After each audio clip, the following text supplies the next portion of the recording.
Alright, let's start with the low flute harmony part that you hear. It is here, pom, pom, pom.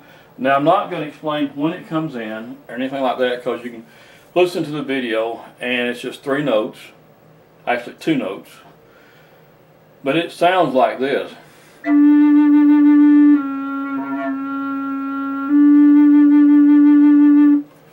Yeah, I didn't have my bird quite set well. Okay, that's your low flute harmony part. And if you watch the video, you will hear that come in, and when to come in if you play it with somebody. Now, if you don't play this with anybody, then you don't need it, but if you play it with somebody, then you might need it or want it, if you like. Alright, then the high flute part that you hear is here, and that's when the flute takes the melody over shortly for a brief period, and then you play this, and it's starting with that note,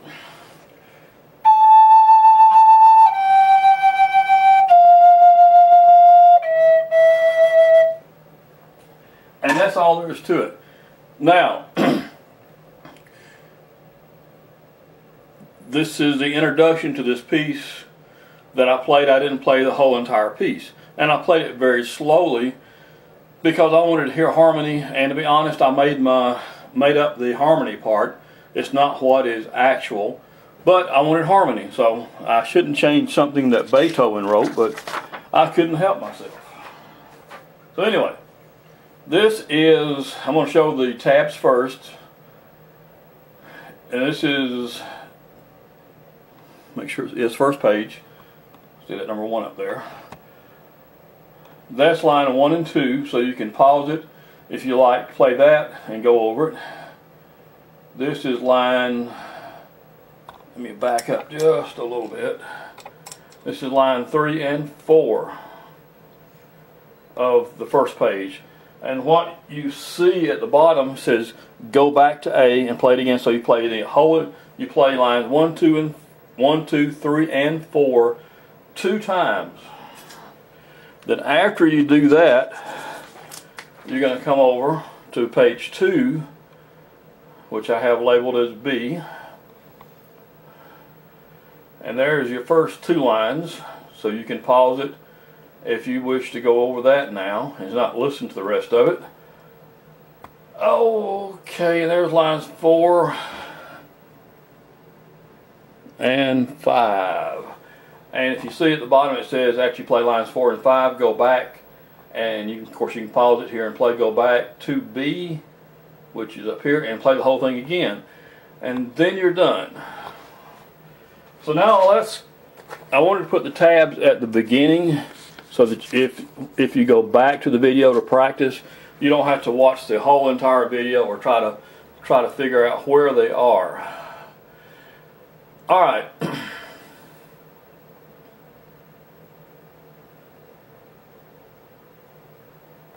Now you will see some numbers here, and the reason for this, you see a 1, a 2, and a 3, because you're playing on this note, and you're going to hit that note 3 times before you go to that, and that's just a way to count how many times you hit it.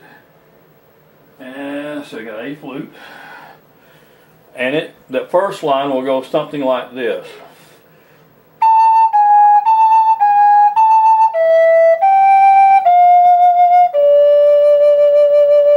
I'm not going to show my fingers because it's a simple song in a way.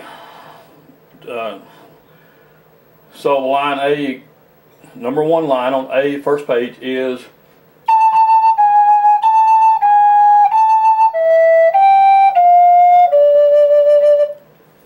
and then you go down to line 2. Now you see a question mark. Here, I penciled it in so you can't really see it. The reason for that, if you have all the holes covered, that is as low as your A flute will go. It won't go any lower. It needs to go about 2 steps further down, or 3, so you can get the bottom part of your chord, but it won't do that. So what you have to do is play that note twice,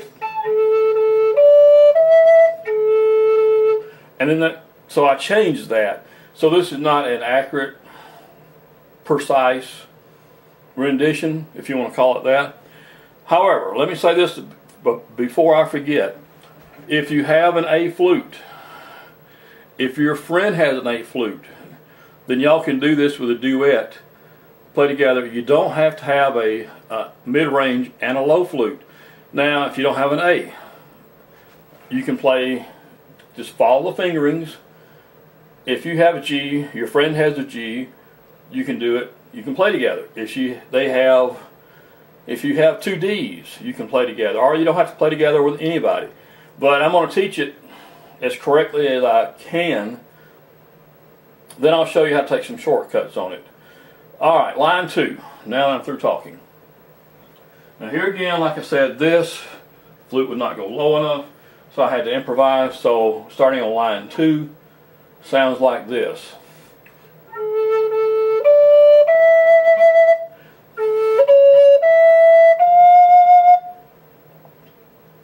And the reason I have that little symbol is to tell me to hold it just for a second. A little longer than the other notes. And line 2 again.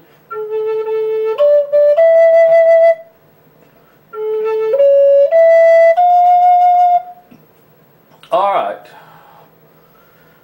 Lines 1 and 2. Let's go to 3. And here again, you will see the numbers 1, 2, and 3, and that is to tell you how often you hit that note. It's not about timing. It's not about one and or two or nothing. No one and or two and. There's nothing like that. It's just that note. This note is constant. Bum bum bum bum bum bum. So as a constant note, I picked that so you could keep track, and that becomes very important later on. So line 3.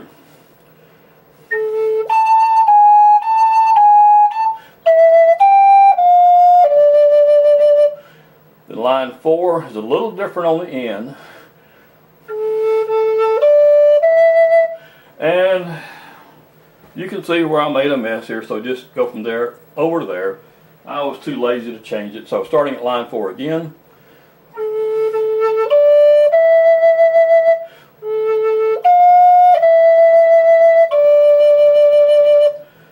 Now, if you learn this page, you have learned just about the song. It said go back to A, play it again, so you go back up here to A, start again. And that is all on that page. Like I said, pause it at any time. The tabs are at the front so that you can find them. Okay, now this is where the bass comes in. And since I happen to have my bass flute, I will just play the beginning of it.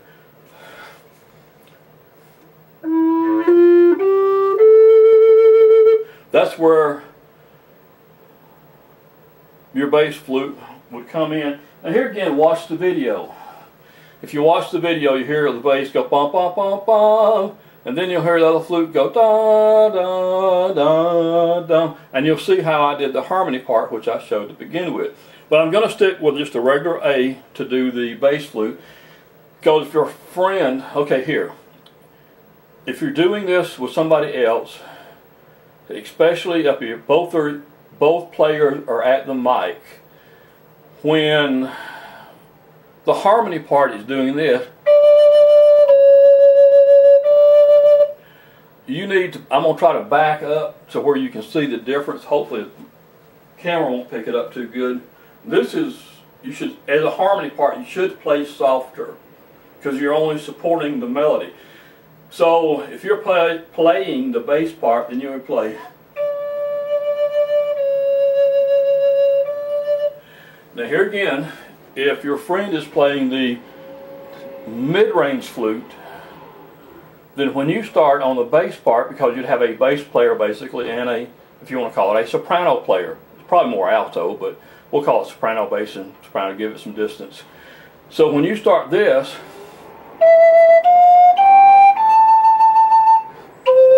and it's open,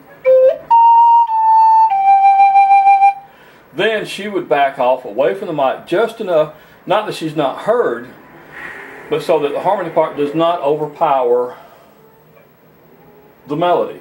All right, line 1. I'll quit talking.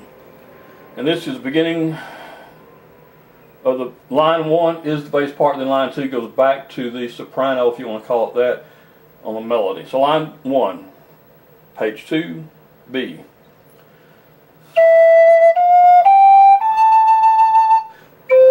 Open.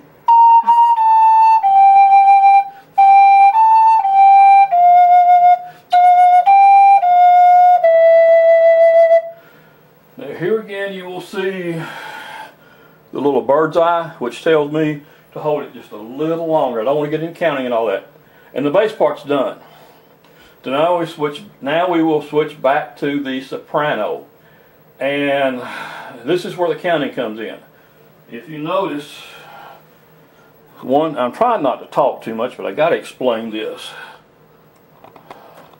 You'll see the 1, 2, and 3, which is not hard, but then you see 1, 2, 3, 4, 5, and 6, because you got to hit the note that many times to play it a fairly accurate rendition of it. So here we go on line 2. If I don't skip anything.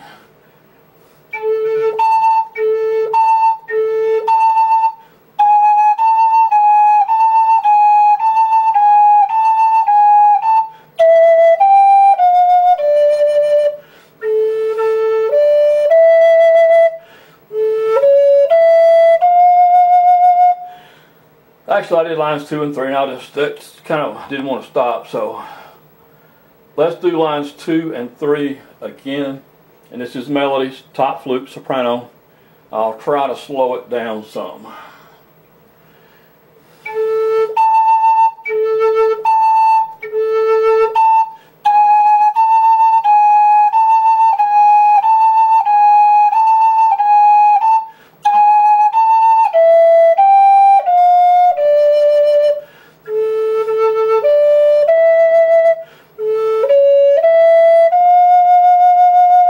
Now that's how that goes. And I may hit, it's really, unless you have a music score in front of you, it's really hard to get that number right and not have the right amount in it. Alright, let's go to lines 4. Let's go to line 4, see what it sounds like.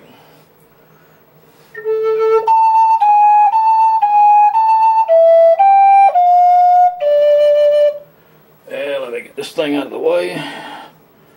Then line 5.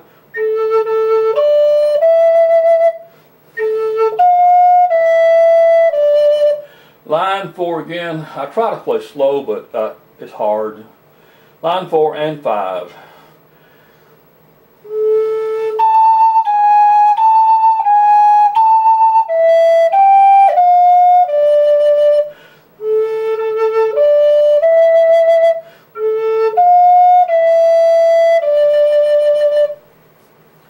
Here again, see the little bird's eye telling you to hold that note just a little longer, not too long, because I don't want to get into timing and all that. And then the note says at the bottom, go back to B and play again. So you come up here to B and you play it one more time.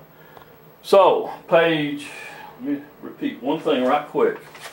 On the first page, you will play that 2 times. The second page, you will play that 2 times. And then you're done. Alright, let's slow it. Let's break it down just a little bit. Say you're playing by yourself. Now we're going to cheat just a little bit. Unless you're playing with a string quartet and they're reading music and you're trying to stay exactly with them, then at this point you can cheat just a little bit. The 1, 2, and 3, if you wanted to cut it down to 2, as long as your partner knows just to follow your lead, you're probably alright. If you wanted to cut this down to 3, then you're probably alright.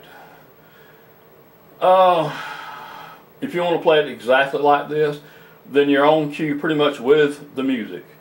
But if you just wanted to play starting on line 2,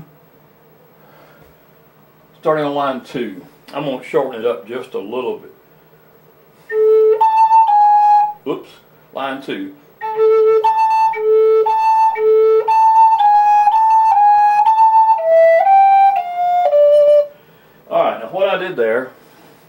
think. Well, I played 1, 2, and 3, and I played 1, 2, and 3. Then I went to here. I skipped 3. Now, as long as your partner, your friend, knows when to come in by the music, and let's just go back to the video and see what I did, because I don't want to get into measures and counting, because that would take forever, then you'll be good. Now here again, if you have an A flute, you need another A flute if you want to do a duet. You can use G's, you can use D's. On any music that I play, I teach in the key of A, actually A minor. But you can use any key for anything. It's just like a harmonica. One harmonica will not play every song in every key, so that's why if you play harmonica, you have 12 harmonicas and maybe 13, maybe a chromatic. You have a different harmonica for every key. It's the same here, even though they all play the same in the same key. So anyway, if you have a D, you need 2 Ds. If you have an A, you need 2 A's. Or if you just want to play it by yourself, then leave off the bass part and play what's written on the tab. So anyway, good luck with it. I hope you enjoy it. And it's dinner time, or lunch, whatever you call it. Alright, see y'all.